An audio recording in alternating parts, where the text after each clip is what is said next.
Welcome back to another episode of Modern Life, everybody. Today we're talking about the 1986 John Carpenter movie, Big Trouble in Little China. Let's do it. You just listen to the old Pork Chop Express and take his advice on a dark and stormy night, all right? When some wild-eyed 8-foot-tall maniac grabs your neck, taps the back of your favorite head up against a barroom wall, and he looks you crooked in the eye and he asks you if you've paid your dues, well, you just stare that big sucker right back in the eye and you remember what old Jack Burton always says at a time like that. Have you paid your dues, Jack? Yes, sir, the check is in the mail. As we are most of the time, I am joined by Tabby. And also Stacy. What's up, guys? Hi. And obviously, before we dive into it, let's do some modern thoughts. What is on your mind? I want to go last. Mine's kind of long. Okay, that's fine. I can go first. I just discovered Ivan Day. He's considered the world's leading expert on British food history. He has a kitchen that looks... Seems like an appropriate name. Ivan Day. It's like, I'm food historian. I'm British food historian, Ivan Day. There's no other name you could have. Yeah, but his kitchen looks like it's out of a period drama, and it has actually been Is it a wood-fired stove? It's an open hearth. Yeah, and it has been used as a set on movies, and he also produces period-appropriate food for museums and TV and movies. And he has such a large collection of old utensils and pots and things you would have used back in the day. And he's been doing that work for 40 years. So he's always on the lookout to try and find new things. He has lectures on YouTube, and I just watched one of the, he was like at a convention or something. I just wrote down some fun facts that I learned through it. The open hearth cooking has actually made us use the word roast in kind of a wrong way, because when we're doing a roast nowadays, it's actually a bake, because nobody's roasting anything anymore, really. We're just baking. So what is a roast? When it's open flame? When it's open flame. Okay. And what if I have a gas stove? No, it's a serious question. What do you mean? Well, isn't the gas stove sort of an open flame? You're roasting a thing on your gas stove on the fire? Wait, what exactly is a roast? Okay, well, I'm trying I'm sorry. No, you're all good. So you actually can't even have the meat exactly over the fire. It has to be a little bit off, and there's somebody turning it. Oh. You know, like how the pigs are roasted, you know, like in Hawaii. Got it. And the reason why the Brits have such a rich history with this is because they had a lot of firewood available as opposed to other places in Europe. So they could make these big roasts and build these huge fires, and they were just burning wood, whereas you have to cut things up and cook them for a shorter amount if you don't have as much firewood. And this is why also the French historically have called the Brits roast beefs, you know, roast beefs. Roast beefs. Because that's what they're known for. And then also the talk I watched was mainly about desserts and sugar sculpture. And this was huge back in the day. They built these giant, insane things that we don't even... Out of sugar? Out of sugar. Like an ice sculpture? Even out of ice cream. And this is like in the 1400s. Wait, how do they keep it cold? They would get ice and put it in and keep the ice cream in molds and then leave it in the ice. What? And yeah, it's crazy stuff. But then once the sculpture's done, wouldn't it just melt immediately? Or? Well, yeah, people gotta eat it pretty fast. Yeah. Okay. Yeah, it's simply amazing what people did back in the day, and that we just don't even really do anymore because of industrialization. Right. And yeah, why don't we do ice? Come on, Dairy Queen ice cream sculptures. Get on it. We can do it. So people were really sensitive to smells, and you'll hear this from chefs nowadays. Like, they'll get really mad if they have to eat next to someone who's wearing an entire bottle of cologne. Yeah. And people felt that way with flowers. So you would never put live flowers on a table. They would all be made out of sugar. And people didn't start doing this until the 1800s, where they had real flowers on the table. And I tried to look up the reason, which I couldn't find. My best guess is that in the Victorian age, gardening became the hot new thing to do for high society ladies, and that's why flowers kind of entered the home. That garden's so hot right now. At least that's my take on it. And then really the last vestiges of these grand cakes is the wedding cake. That's the only cake that we still build up, and it's not even half as crazy as the things that they used to do. But and then also another thing I found out that a lot of the pigments they used to build these things were actually not edible at the time. So it would poison you to eat a lot of these sugar things and marching interesting. Sculptures. It was just for looks? Yeah, so it's just for looks. So yeah, he's always trying to find out more things and paintings and documents about That's crazy. That kind of stuff. But yeah, I learned a lot, so I thought that was really interesting. That's it. Wow. Look at that. Mm-hmm. Stacy, got anything? Yeah, it's my turn, huh? Mine is really short. I just want to comment on the fact that I felt like we were going through, it's been really bothering me lately every time I watch an action movie that comes out with a female lead.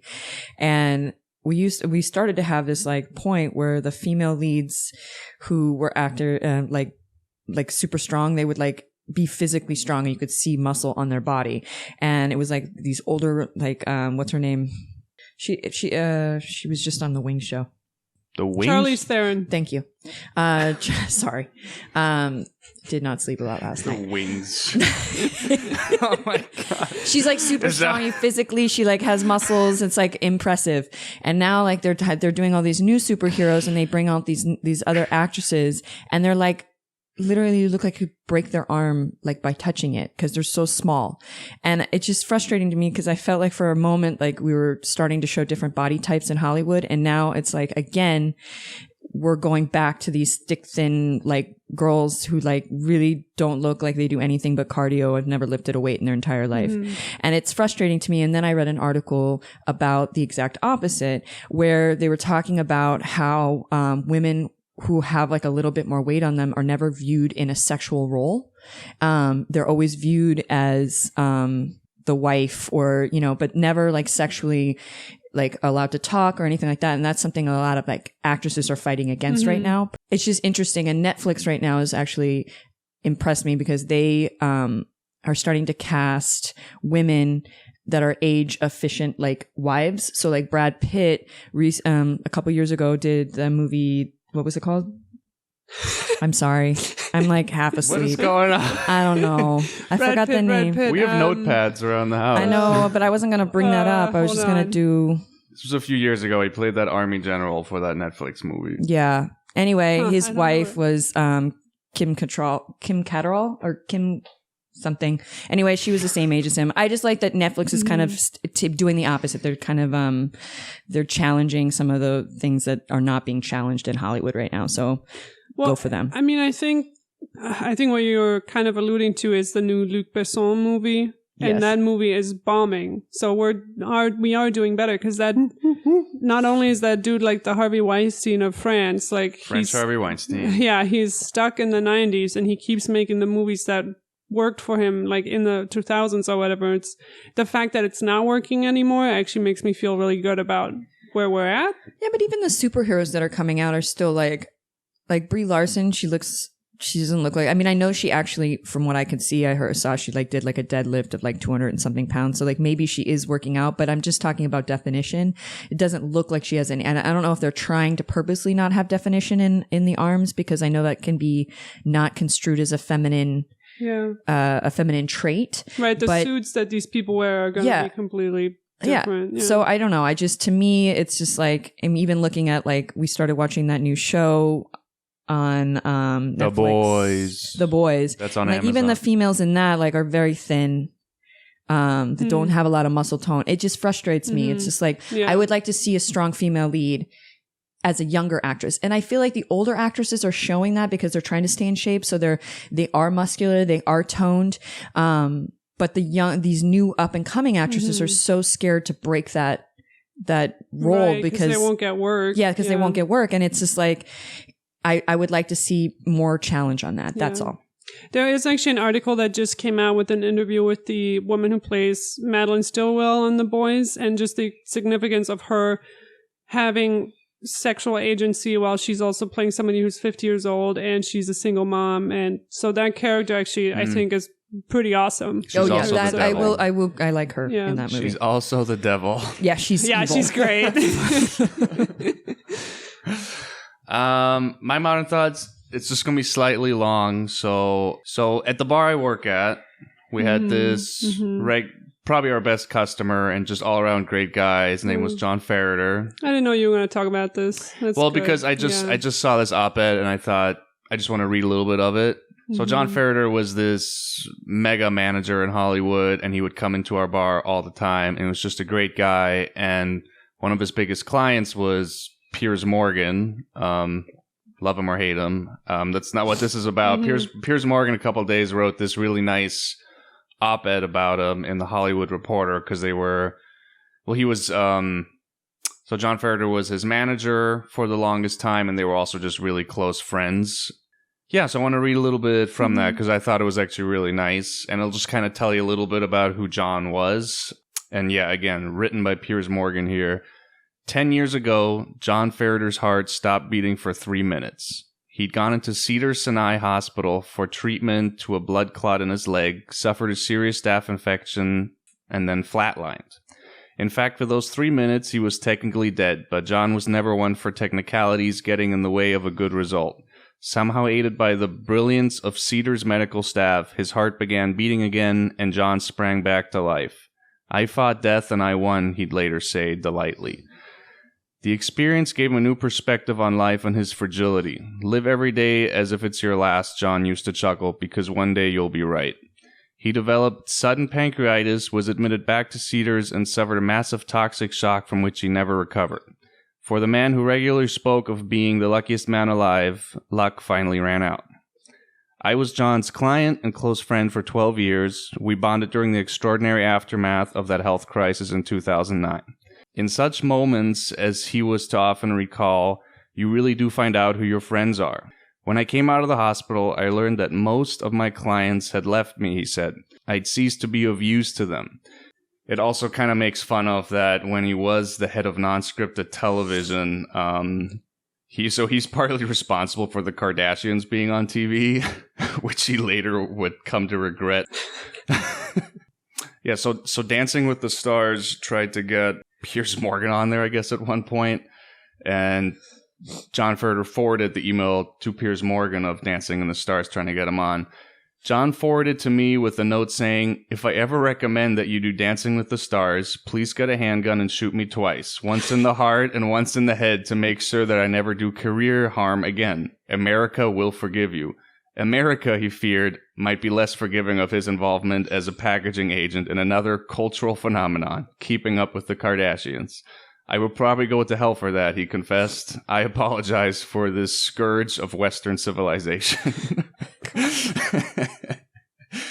But anyways, just a little tribute. We're actually going to his funeral tomorrow, I think. Stacey's crying. I know. It was very sad. Crying. I don't even know him. Anyways, rest in peace, and let's get on with the podcast. Yeah, so we're back with Camp, and it's actually really interesting to do this one right after The Shadow, because I know. I think the problems that we have with the Orientalism in The Shadow is, I mean, it's flipped, right? This movie's just fantastic. Oh yeah, I guess I didn't think about that. Yeah. There was some controversy though, because they were upset that they had like things shooting out of Asians' eyes. Like for some reason that was a big thing, and the fact that the director was white, like the Chinese community. Oh, there was a little bit of flip back, but the director basically said, "I don't care." Well, actually, there's a lot of history with this. So the director wanted a white sidekick in an Asian action movie. Yeah. So he wanted to flip it around where you always get the Asian sidekick, and now he wanted just a total idiot. The director, by the way, is John Carpenter, who did The Thing and many other famous things. Yes. And this is actually his last movie before he like steps away from Hollywood because he was so pissed about how the production company kept like getting involved. I'm sure. With every decision. So anyways, so he wanted Asian lead white sidekick? Right. And the studio, like Stacey was saying, they were not with that, and that's also why they didn't market the movie, right? Because they're like, well, they we're didn't not market it at all. At all. Because they're like, well, we don't want like a Chinese movie. Yeah. Because it's the 80s and people are dicks. So Yeah. And then they also changed the beginning. They forced the director to open with that scene with the lawyer. I always thought that was a weird opening. It was a weird opening. It doesn't work in the movie. It's one of the least like. It never it's one comes of the, back. No, it never comes back around. It's just this, and then it just doesn't fit. I'm No. actually glad you brought this up because I was going to bring this up and I was afraid. I was going to be like, well, why is that in the movie? And then I was afraid you were going to be, well, it's in the movie because like I was going to look like an idiot. No, it's not actually supposed to not be in the supposed to be in the movie. Okay. The studio like added it in later because they wanted Kurt Russell to look more heroic. They just wanted an Asian man to be like, he's a hero, leave him alone, he's a hero. Because they wanted to drive that point home of Kurt Russell is the star and the hero in this movie, which he's not, even though he's on all the posters. Yeah. It's Wang who's the hero in the movie. But then, and the other reason why that scene is completely pointless is because the rest of the movie shows you that he's an idiot. Yeah. You know? There's like one scene in the whole movie where he like actually does something, and it's when he catches the knife and throws it, and it's like, it's on the wrist. No, it's all in the reflexes. It's all All the reflexes. Come on. I screwed that up. My bad. And in the Is that audio, the only thing he actually does? that is the Pretty only much. thing he actually Oh does. God! I didn't even dawn on me. Everything else he messes up. Every fight scene, he ends up getting knocked out, right. or he ends up like He not being tries able to to load lead his them gun. out of the building, and Yeah. then he's trapped. Oh my God! You're right. Yeah, everything. so in the audio commentary, which is Kurt Russell and the director, and I wish I could have been able to listen to this. So John Carpenter says that he's supposed to be the burly idiot klutz. Mm-hmm.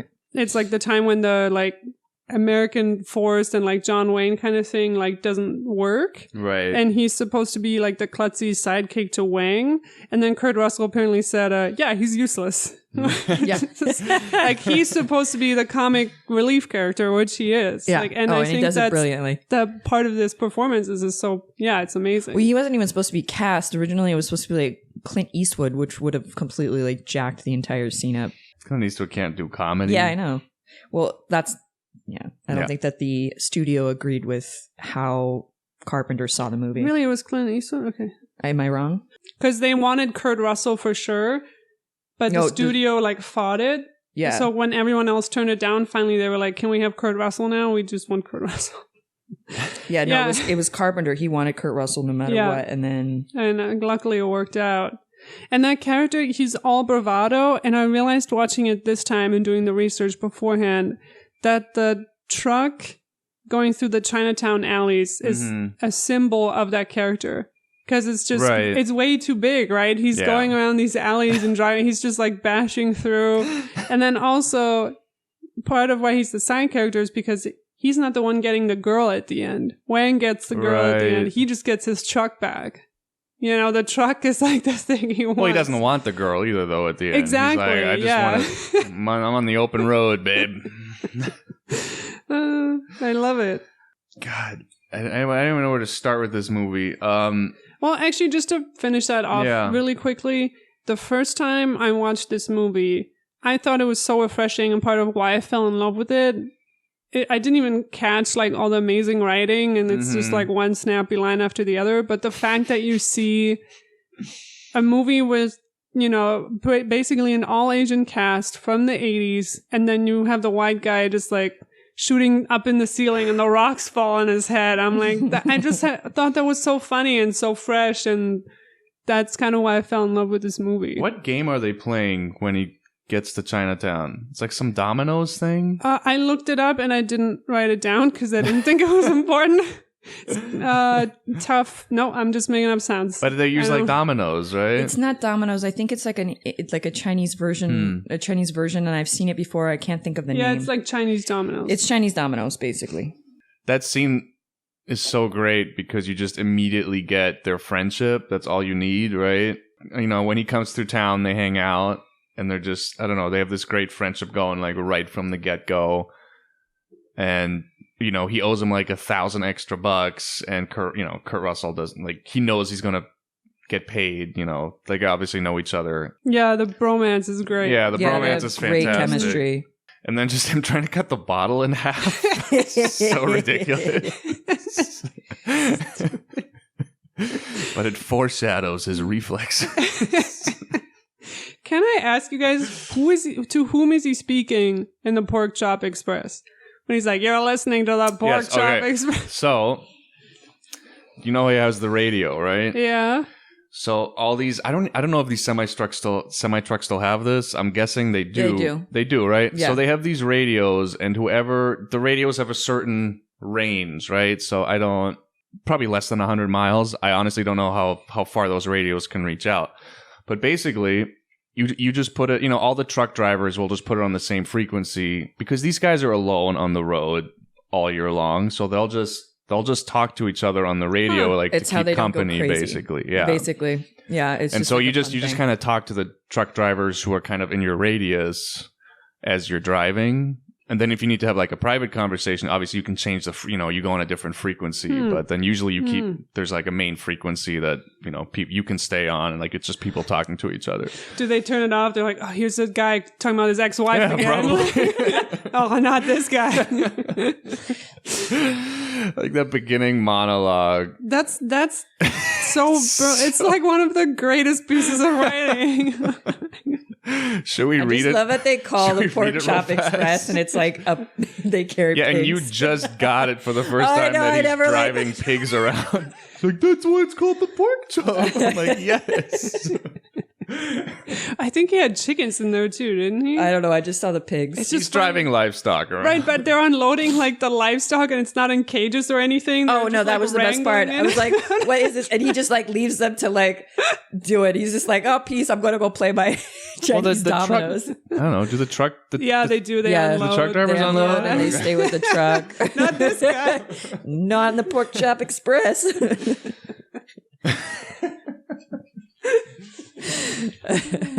Man. So the scene at the airport where the punks show up with the Oh my god, the glasses. Yeah, how's that guy God, looking the through those glasses, by glasses. the way? Oh, those glasses are phenomenal. just the They're so 80s. outfits are Yeah. it's one of those things where it's like, yeah, it's trying to be campy and that's why it works, and the costume designer obviously understood that. Yeah. Yeah. Agreed. It's brilliant. Well, I love that okay, so you know that those boots that Jack Burton wears in them, those were handmade in a place in Colorado. And it's like a place that he made them go and make it for the movie. That seems it was like a very his addition. Kurt Russell thing. It was like his addition to the thing. Like, this is what he's wearing. And then the saddle that he stores all his stuff in. You guys noticed that was a saddle? Is that his own too? Yeah, that was his own too. And it was based off the fact that the movie originally was supposed to be a Western and they changed it. Really? Oh yeah, it was based on an original Western movie. And then the writer came in, what's his name? Do you remember what the writer's name is? I know the director is part of the writing team. I think there's 3 writers. The original writers are the writing of the original screen, and then he came in and rewrote it, and then he tried to keep them out of the credits because he thought that the first script was so crappy. Oh, There was like controversy. They had to like fight to get their names in the credits. Yeah, I mean, Kurt Russell's a damn cowboy. Yeah, I actually have a few scenes written down where you can see that Western influence really come through. I mean, he's got like the whole John Wayne walk going. Yeah, he's supposed to be like a Right. John Wayne parody. And Exactly. then, Which is, I did double check. It's Clint Eastwood and Jack Nicholson were the two that were supposed to that's present. what I was thinking. But it was Thank both you. of them. Got it. Yeah. Got it. Jack Nicholson could have maybe worked. He's goofy. He can be, but I don't think he has I don't think he can, he doesn't like to look ridiculous. Yeah, ridiculous. that's true. I think that was what Kurt Russell brought to the thing is like, like the scene where he's The kissing her. lipstick? You know, Yeah. that was an accident. That was my not planned. God. That really? actually just happened and they went with it. That's and it was amazing. one of the most brilliant scenes in the movie. The lipstick on the teeth. Like, Oh, it was not supposed to. And when I read that it wasn't supposed to be in there, it just made me like that scene so much more. But that's kind of Carpenter's style, is to like, he doesn't believe in like having every like storyboards. He wants there to be some improvising.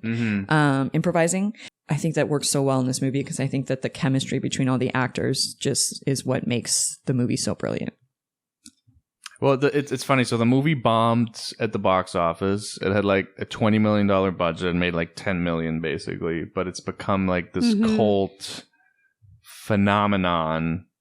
Well, it didn't make any money in the theater because they didn't promote it at all. They like did no advertising on it. They didn't. Right. There nothing. So it bombed. And it's funny because actually in one of the interviews with Carpenter, like, and Russell were talking, I think in the one you were talking about, they actually like mentioned that, do you think the interview asked, like, do you think they got their money back with all the cult following? And he was like, I don't know. I've never seen the checks. I guess it doesn't make anything off of it. I mean, Hollywood's notoriously like mess with their books to not give you back end when you deserve it. Yeah, they've absolutely had to make their money back. It's like a cult movie at this point. Man.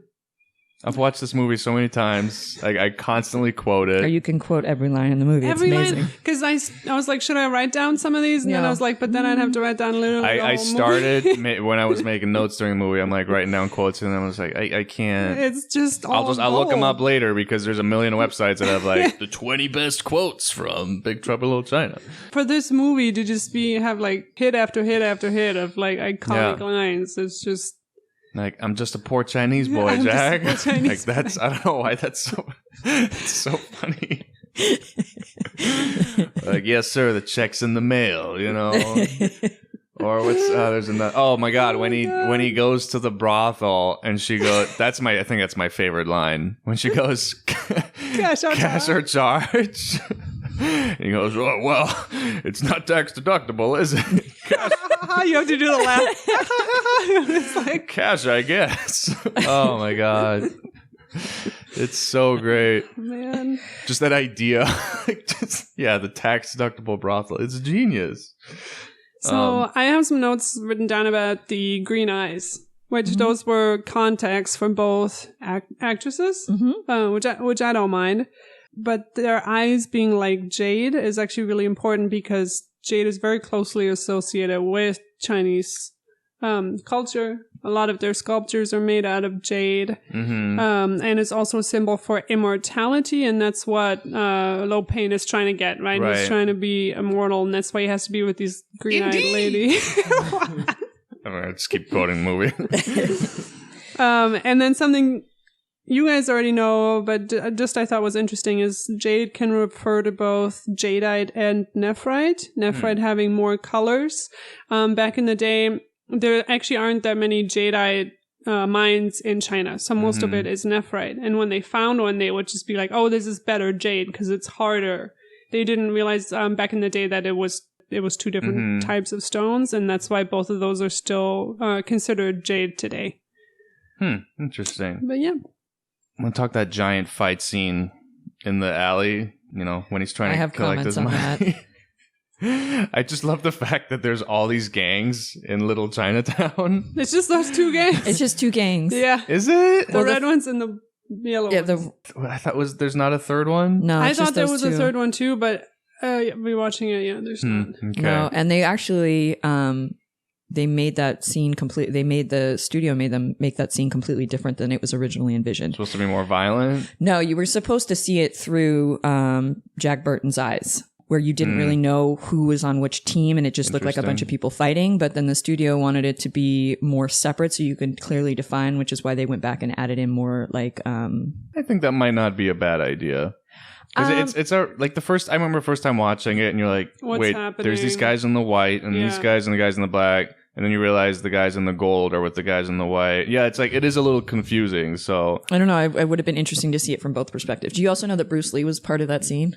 What? I mean, not Bruce Lee, the other one. Oh, shoot. The other one, Jackie Chan. Jackie Chan. The two Chinese guys in Hollywood. No, I don't mean it like that, but like back in the day, they were the two only guys. So yeah, Jackie Chan was in the scene. He was supposed to be originally, they were interested in having him for the original lead for Wong. I heard that. He didn't, his English wasn't good enough. So they put him in, but he did get to go into that huge fighting scene, which is interesting. So wait, he was in the scene? Yeah, he was in that scene. What? Yeah, I found that out afterwards. Just in the background, or what? He was one of the fighters. What? But it zooms in on all these random people's faces. It doesn't zoom in on him. He wasn't big then. That's actually also one of the things that are very Western inspired, because one of the fighters has like a crossed gun belt over his chest. Yeah. With the bullets, and I thought that was... I like how they mix the two. It's quite brilliant. That's actually also why the fiance doesn't have any lines, and the only time she does have lines is off screen as somebody else saying it, because she didn't speak any English. Oh, really? And that's why that character is pretty just quiet and being kidnapped and taken around everywhere. Huh. But she still got to be in the movie. Like, they could have cast, like, some white girl and put eyeliner on her, but... Yeah, they did. They still went with the... Yeah. Which I think is great. Yeah. Especially in the 80s, since it was so not... What else did you have about that fight scene? Because I have some... Nothing too deep. I want to know what these sticks are everyone has in Little Chinatown. That, like, you whip the stick and it expands. You know what I'm talking I don't know. What are those? I also love like at the airport when the guy whips, he goes, "Where'd you get that?" I also love the massage claws that, like, one of the Storms has that he's holding. He's holding. Man, those were amazing. I was like, what are when those? The 3 storms come down is like one of my favorite things. So good. Oh, just their outfits alone. Like, I like that they make their hats like these hats Asian are inspired, ridiculous. like, but you think of them kind of Western-like in style too. The camera, yeah. I love when the camera goes underneath and it shows their face, and the guy's like, oh yeah, I think that's Rain, right? He's my favorite. Yeah, he's like out of his mind. Yeah, and then the little claws start spinning. It's fantastic. I actually really like how the light filters through the straw hats onto their faces. I thought they did that really well. And then also the first guy that we see in that scene, he has the long hair. Yeah. He's got a cleaver, which is called a toe cleaver. Okay. And I have a lot to say about it. And it's one of the reasons why I like this movie, because it takes things that are authentic to Chinese culture and incorporates them instead of just making stuff up. Mm-hmm. And the toe cleaver that you always see in Chinese cooking, it's very different from something like French cooking, which uses many different tools to achieve like all these different cuts of vegetables. Right. But with this cleaver, you can do everything. You can cut things really thin. You can chop them broad. Right. You can carve meat. And it's also a very democratic tool, because it's not like, oh, I can't afford all these fancy pants French things. Everybody's going to have this cleaver in their house. And it just depends on your personal skill and what you can do with it. Yeah, every movie with an old Chinese lady is always like in the back of the kitchen with a giant cleaver, right? Like chopping it up. Yeah, I don't know. I just thought that was a cool little detail that you maybe wouldn't notice unless you were familiar with Chinese cooking, and the guy's really using neat. it as a weapon. I like that. I mean, it was the attention to detail that makes this movie so good. I mean, you know that that same character, his wig was like a $3,000 wig. Why? Yeah, and he was so excited. It was like the best. His favorite thing about the character was the fact that he had this long hair in it. Wait, the Lo Pan? No, the guy with the cleaver. Like that wig. It took him like 3 hours to get that wig on every day in makeup, which I think is phenomenal. So funny thing is, you also meet Lo Pan in that fight scene, right? And he does his little. He's waving like, come closer. Like so creepy, old man Lo Terrifying. Pan. I think it's I think it's the red line that they draw underneath that makes it look like his eyes are red. I think the makeup is really clever with him with that. Right. So it's funny you mentioned that. So John Carpenter, who obviously has vast experience with props and special effects, right, especially in the early days of all this stuff being possible. So when Lo Pan shoots all that light out of his eyes and his mouth, they had to, in order to do that back then, they had to make a prosthetic head of the actor, right? Make it look like the character. And then they put this insanely bright light bulb in there to get sort of the effect of light shooting out, which is obviously like enhanced in post-production, but you still need like the head with light coming out to even, you know, it's the 80s. Like special effects are just happening. Anyways, the article said that I read that they had to shoot it really fast because the light bulb was so bright, hot. It would get so hot that it would start melting the prosthetic head. So they had to like turn it on, take a shot of it, and like turn it off, basically. But I kind of stumbled upon that because I was looking up. There's all these weird little monsters towards the last half of the movie, which I forgot about those. Yeah, like I always forget that there's like this little wolf thing, and there's like this the sewer monster, and then there's this little floating flesh ball. Stupid. It's just so random, but obviously John Carpenter has like, you know, he's the thing. Yeah, he has this 80s horror background, and he has these creatures in his movies. It's just, especially towards the later half of the movie, it becomes, you know, first it's like this buddy movie that is like also a little bit of an action movie, and then it goes into like this sci-fi territory with like this little touch of horror with these monsters, like starting to like melt all these genres together. But I don't know, I thought those monsters were so random. Yeah, they are. The other thing is that sewer monster when they're trying to escape the building, right? They're in the sewer, and that, you know what I'm talking about. It looks looks like that anglerfish. That monster comes out of the sewer and like snacks that one guy. It was this insane production of this giant heavy monster that had to be on basically metal rails like a train in order to move this thing. And it was this huge endeavor to build this, but it's in the movie for like blink and you miss it. And the reason that happened is because I guess it turned out to be such a pain in the ass to operate this thing that it just didn't look good on camera. It looked really clumsy, so they just have this quick shot of it like jumping out of the hole. But it's just funny to me, like you put in all these hours and money to make these props that you end up not really using because it doesn't look good. Yeah. It's random. Yeah. I'm not the only one, right? No, These I monsters agree. are random. That's probably why I forgot about them too. Especially that little floating flesh head. I'm like, what? Well, that is at least that? has a narrative purpose because Little Planet like sees. I know it has a purpose, but what is it? Where does it come from? It's part of the Chinese world, like underworld. Is it? It's part of the magic and sewers that come underneath the city. Oh God! It also gives the movie a bit of a charm, but it's so unbelievably random. Yeah, I love 80s airport security pre 9/11, where you can just amazing pick people up at the gate with your nunchucks and your knives and your firearms and just let you in there. Yeah, there was no security back then. It was a joke. Oh man, you could like go right up to where they come out of the plane and like pick people up. Amazing. When they go to the brothel, they pull up in this giant pink, I think it's a Coupe de Ville or something, Cadillac. Where does that car come from? There's a scene right before that where they're in that car because it's the reporters, the white reporters. It's the reporters' car. Yeah, it's her. It's her car. Ridiculous car. Can that even go over the hills in San Francisco? Would you get stuck at the top? It's like a random little set piece. I love it. Struggling reporter has this giant Cadillac. It's very fitting though for her character. It comes out of nowhere. I know. Like the other girl just leaves the car and is like, wait, I know that car. And then she gets in there and it's just like this random friend who's now part of the movie.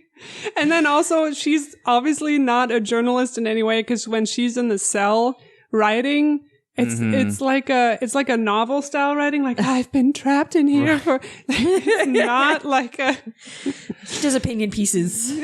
Yeah. Not sports pieces. She should be a novelist. That reporter that's the most random character to me that I feel like you almost don't need. No, I need her. You need her? She's necessary. Really? Okay. She's ridiculous and adds like a comic, like another comedy aspect to the movie. Yeah. Yeah, there's so much comedy in this movie. Like, I mean, she's like the successful one out of the group, supposedly, because she's like, a reporter. Guess, yeah. And they make, again, a white reporter. She's like ridiculous. She's like the real reporter. Right, yeah. right. It's basically them making fun of white people again, which I think is phenomenal. Just so much physical comedy in this movie, which I just love. Again, in the brothel, there's so many favorite parts I have about the brothel.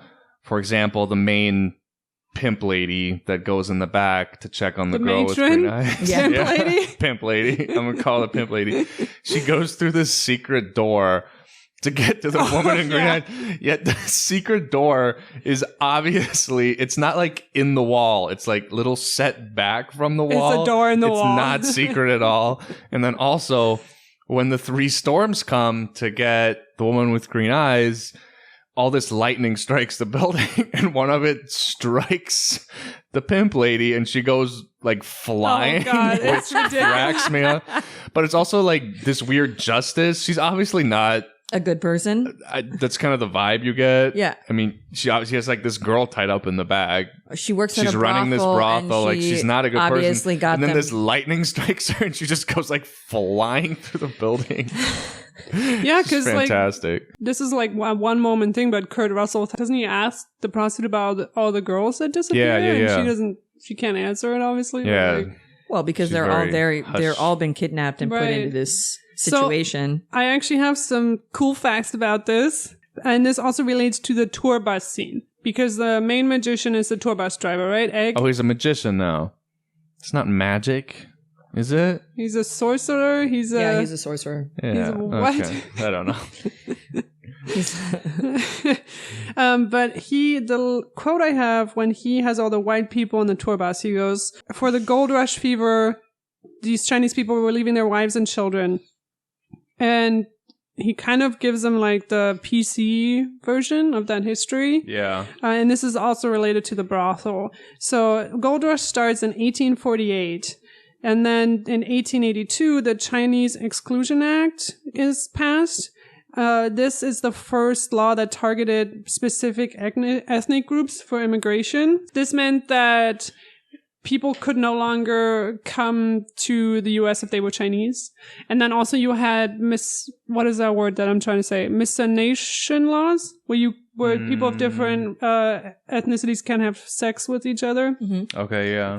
And if you compare something like Chinese immigration to Jewish immigration, when you're fleeing persecution from centuries, of people being garbage in Europe, you're going to take the whole family. So that's why Jewish people are able to build these big communities, because they're bringing everyone. Whereas in China, only men came over to work and then would send the money back to the families. And also the culture is different because women have to stay with their in-laws and their children. They wouldn't necessarily go with their husbands. So now you have this law where you can, the wives can't even come over anymore.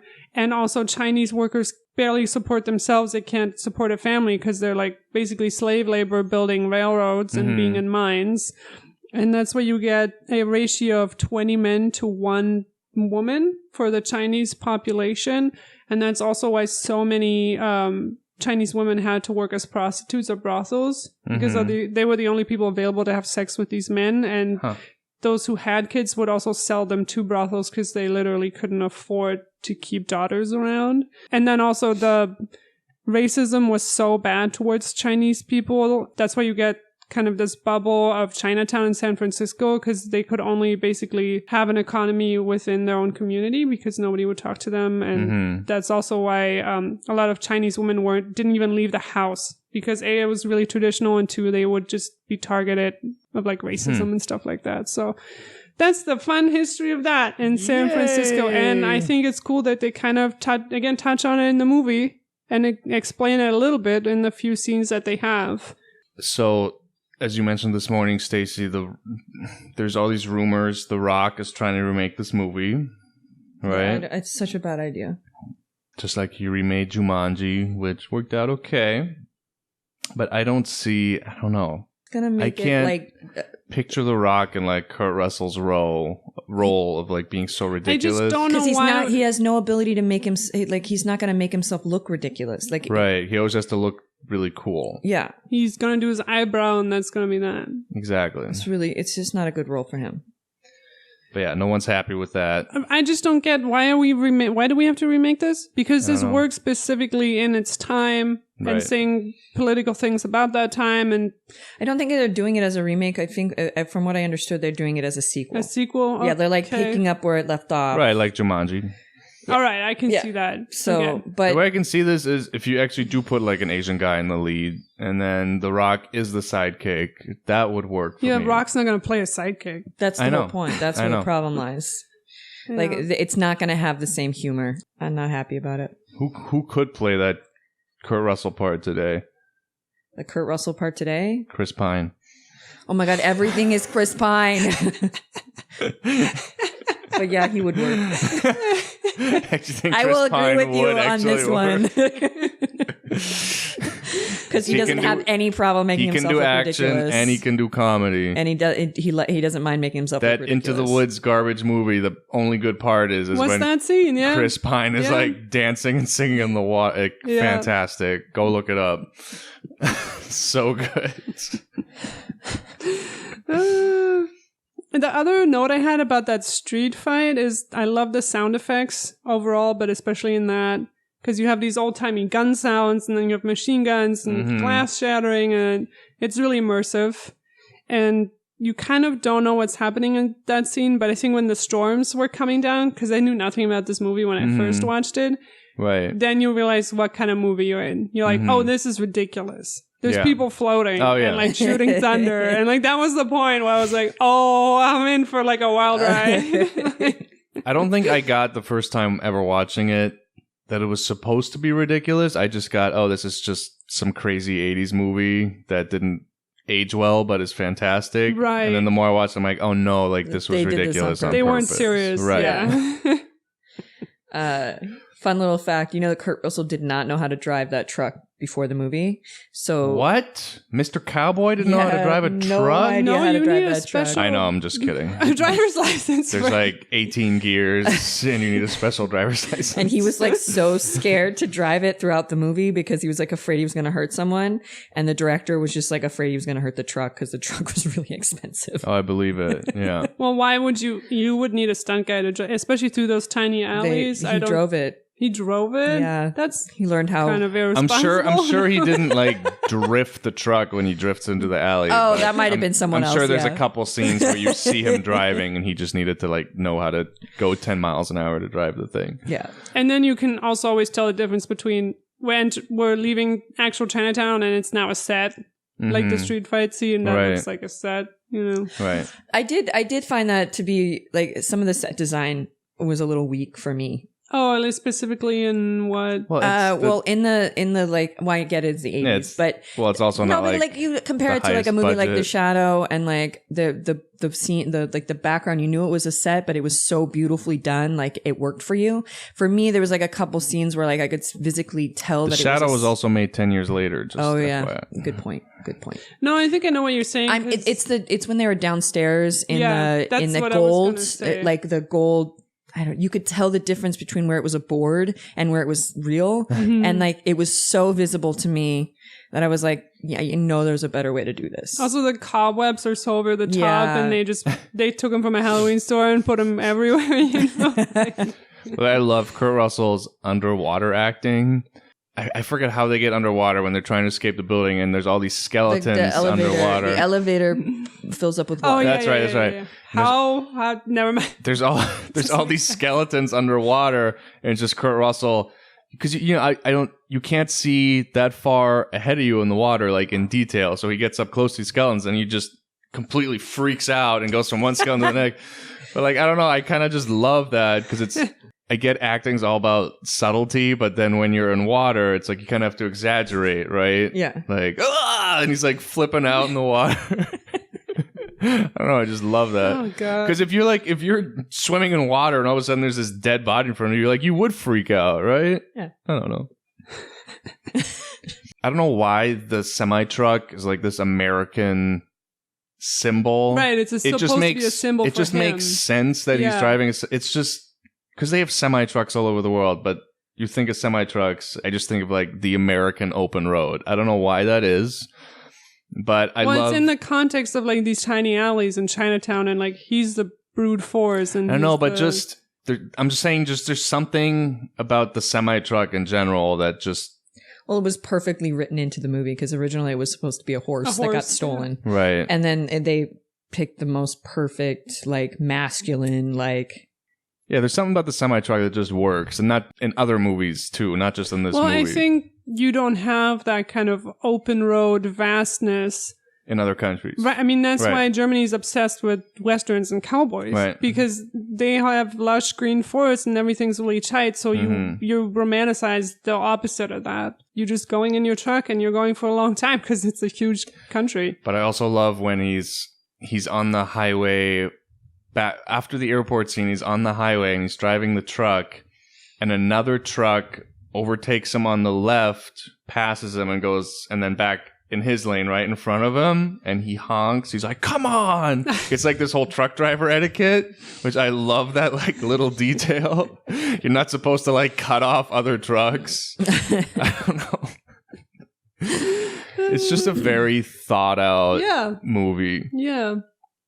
And it walks this fine line of it's ridiculous but respectable at the same time, And which it's is also so hard to genuine. do. Yeah, Yeah. I think because it's genuine. That's Yeah. that's a great word. You look at other movies, they're usually just ridiculous or they're serious, and like this, I don't know, this just combines it beautifully. Mhm. Like it doesn't need to be either or if you do it right. I feel like the adaptation writer was hugely responsible for that. And his name is W.D. Richter. W.D. Richter.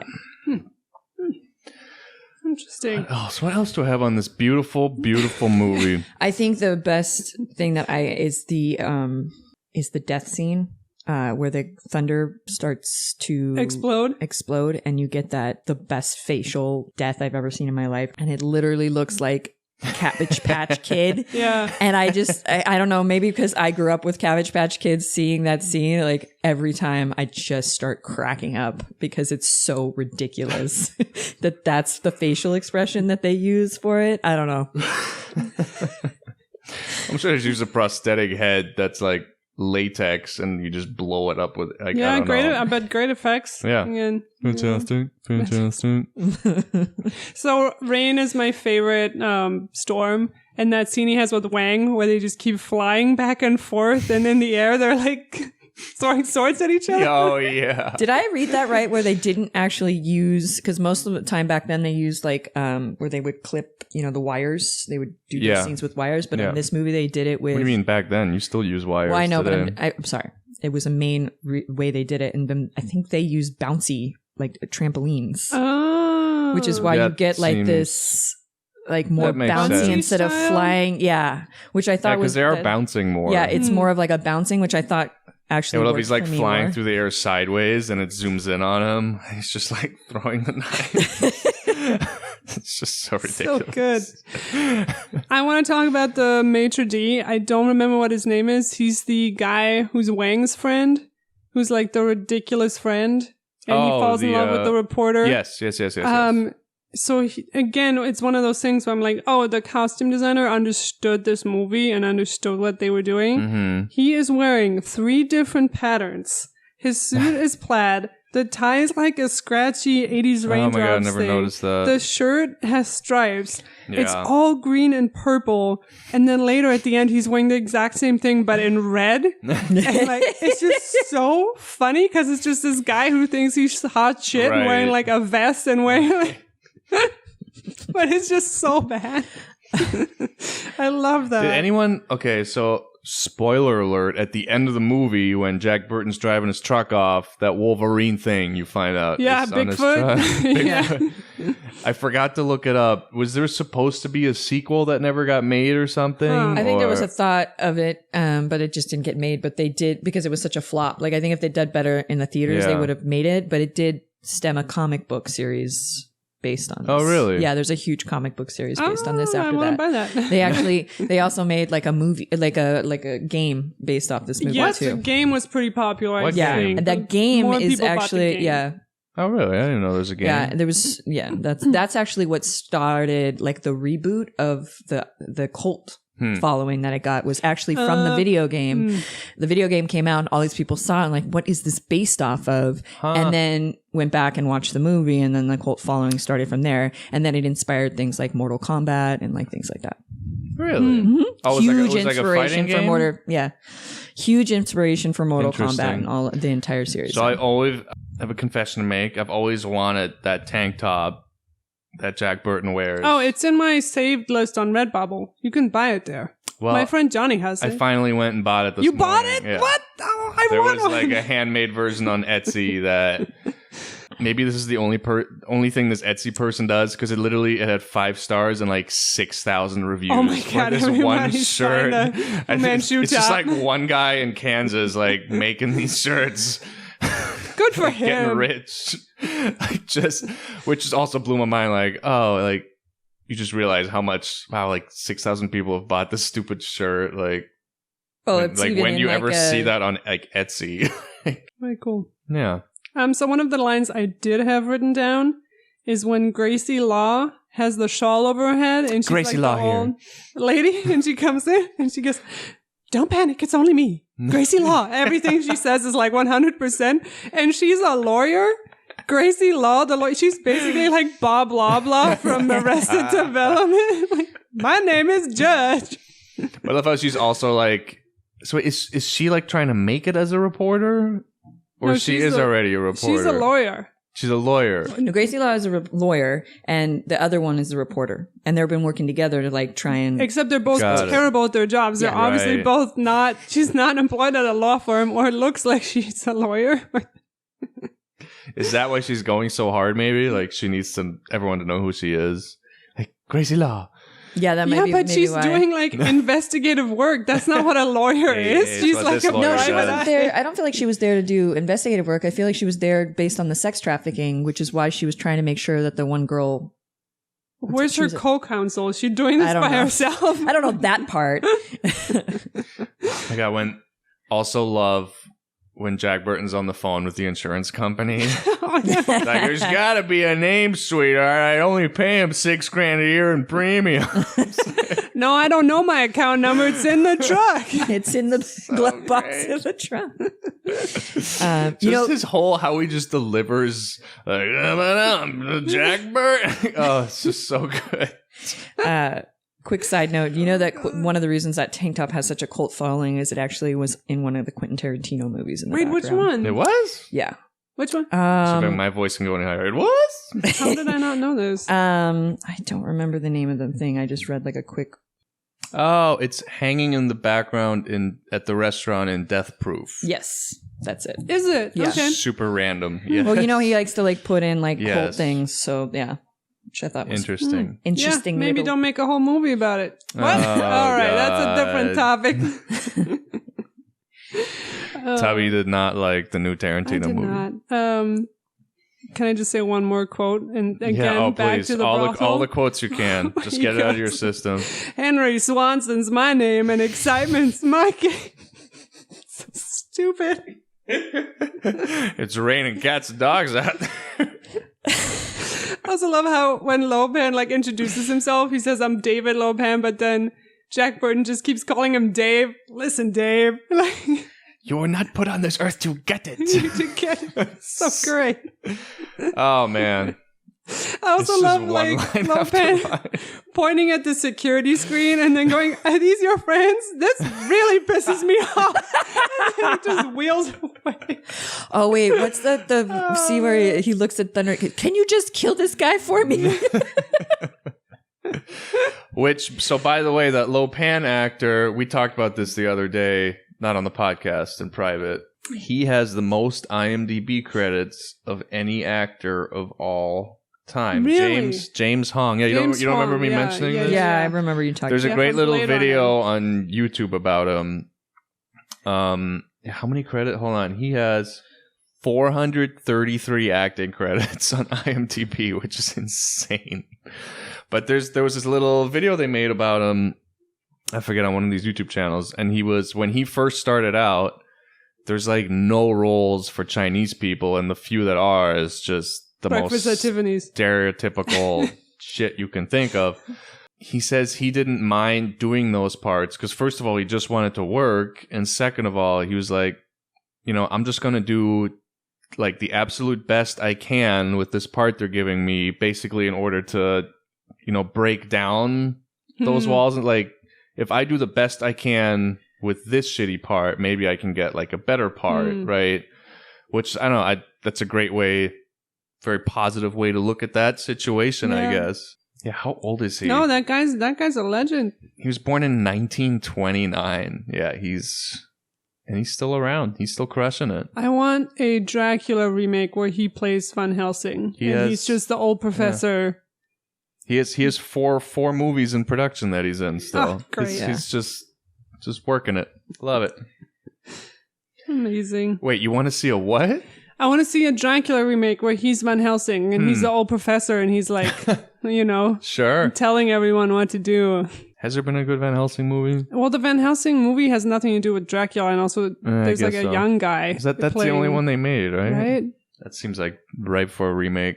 Another thing I find hilarious is the complete lack of gun safety and people pointing and gesturing guns It's everywhere. the 80s, baby. And And again, I think it's one of those things where I think it's intentional. I think it's supposed to be ridiculous, and it's supposed like them switching out the guns, like Switching out the guns? when the maitre d' has like the shotgun, but then like Jack Burton takes a machine gun from Wang, so Wang takes a shotgun from him, and they're just like throwing guns around, and it's ridiculous, and it makes me laugh.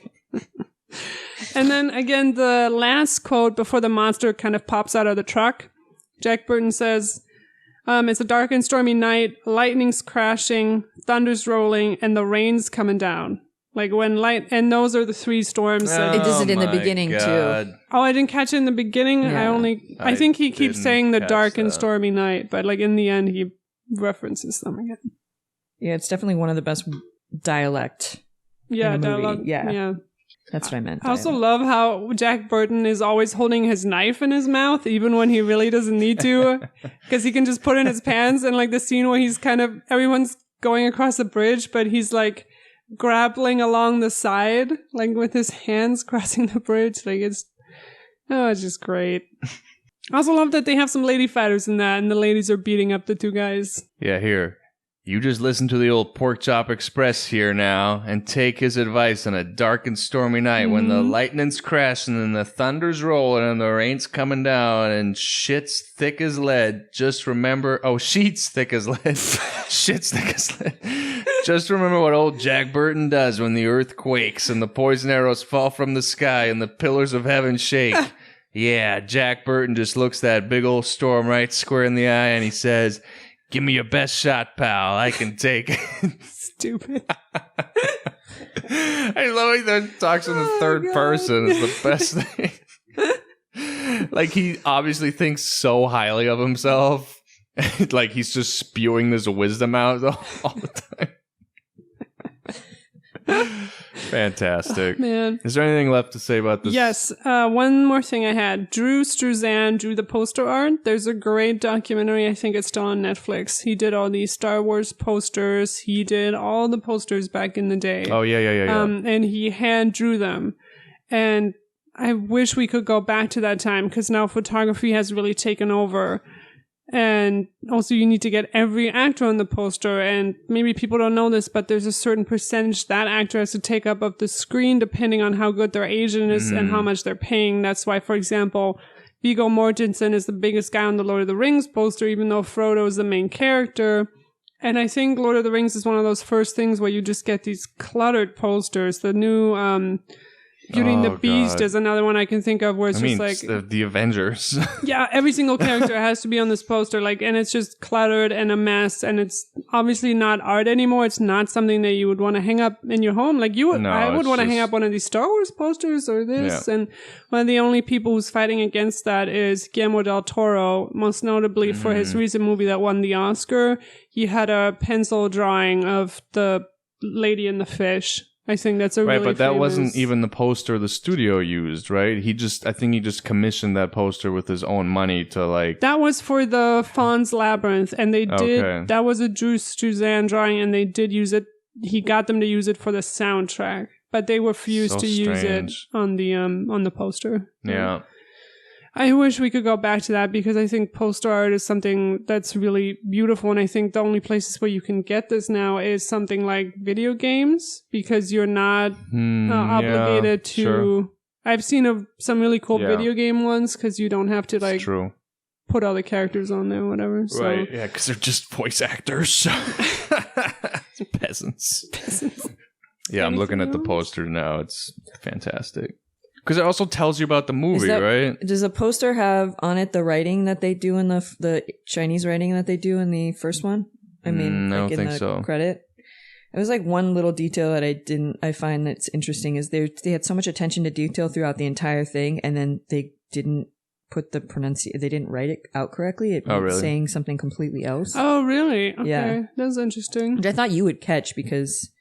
on the poster? Because I didn't see a poster that had... it translates the... Oh, you mean the opening credits? Yeah, so it translates to evil spirits make a big scene in little spiritual state. But it's not Big Trouble in Little China. Oh, I thought they did that on purpose. No, not according to this. I see. I thought it was supposed to be like a... Never mind. Yeah. Got it. Like the Big Trouble in Little China poster, you have Kurt That's Russell. not even the one. It's not. Is that the That's one? the one. That's the one. And there's a bigger. It's like you have the San Francisco Bridge in the background, so you immediately know where it's taking place. Mm-hmm. Like, I don't know, just the poster can tell you. It can like tell you about a movie, or it can like set the mood for a movie, like with the Thing poster. Yeah, I just like the writing of the name. I think that tells you so much in itself, just because it's so colorful and like, you know, you're all into writing, like script, but the script is perfect because it's kind of ridiculous. I don't know. Especially with these John Carpenter movies. I mean, he's got some of the greatest movie posters, like The Thing. I think Drew Suzanne did the Thing. I think he did all of those. He did like all the it. John Carpenter movies. Where it's just, you know, it's all black with like the light coming out of the guys. I think John Carpenter's pretty particular about like who he works with. So like even here he meets it's the first time he works with this main stunt level, like the stunt coordinator, and he ends up using him for the rest of his movies. Like he never uses anybody else. Has he done anything recently? Yeah, no, he got really mad at the theater, like after this movie, actually, the studios, he was just done. So he would do like private releases through like Fox, but he wouldn't do anything with the studios anymore. Huh. He liked to have his complete control. Anyways, 10 out of 10. Who's your favorite characters? Oh. Can't pick one, huh? I think it just has to be Jack Burton. It's so cliche, but he's just fantastic. He's great. I mean, do you have a favorite quote? No, you can't. Come on. No, there's too many good ones. I think it's honestly when at the end when Wang goes, "You're not even gonna." Oh no, it's not Wang. It's the reporter. You're not even gonna kiss her goodbye. Nah, and he just walks away. Just makes me laugh. When he jumps out of again when they're in the sewer and he jumps out of the water and just randomly kisses Gracie Law. He's like, "I'm just happy to be alive." All right. Should we wrap it up? I think so. Man, I know how you cannot like this movie. Again, you know, find us on Twitter, Instagram, at Modern Life Pod. Shoot us an email, modernlifepod@gmail.com. We'd love to hear from you guys. Thanks for listening. Don't know what we're going to do next, but it'll be something good, as always. And we'll see you guys soon. Bye.